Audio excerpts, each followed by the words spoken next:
But how many equivalencies are we going to see now with the male? How many? Equivalencies to what we saw with Sarah and the Well, I think obviously,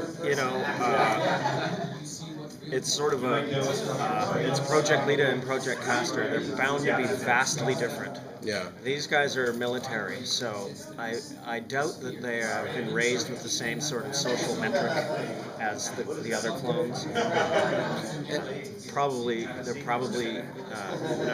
at all like that. Probably not.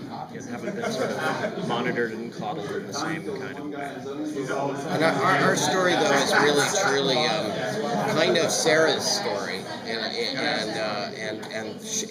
we are most often from her point of view, and with her trying to sort of solve the mystery, and so this is going to be this is a new sort of puzzle piece, and it's about sort of how this allows us to add more clues to the bigger picture of Sarah's larger conspiracy to her backstory. Yeah.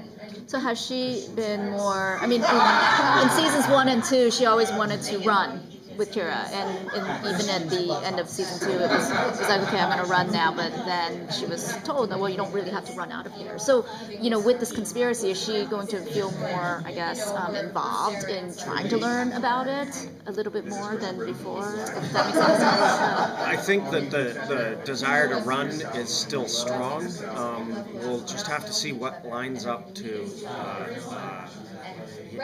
really keep her here on their story.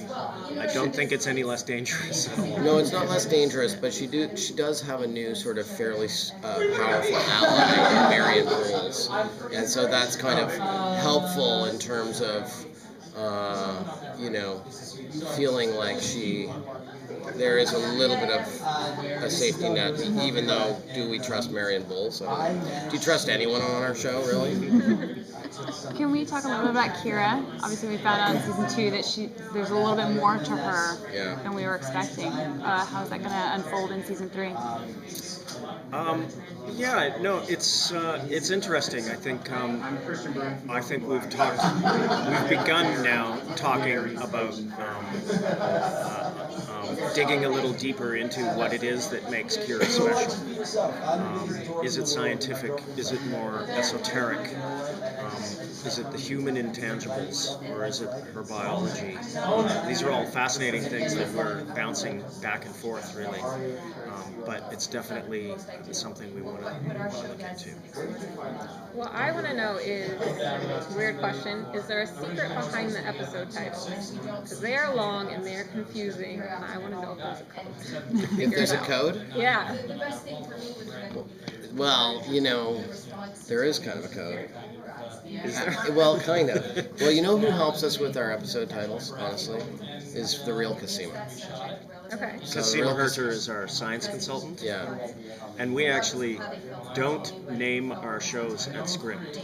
We wait until they're finished, and we let Cosima Herter name the shows. Oh, okay. Yeah. And she all those titles came from the Bacon. From Francis Bacon. Yeah, from Francis Bacon. So the first season they were all from Darwin. On the Origin of Species, Yeah. and the second season they were all Francis Bacon. So thematically, we look at those titles from a thematic point of view. What are we doing thematically? What are we saying thematically this season? What is relevant scientifically? And then she's a historian of science, so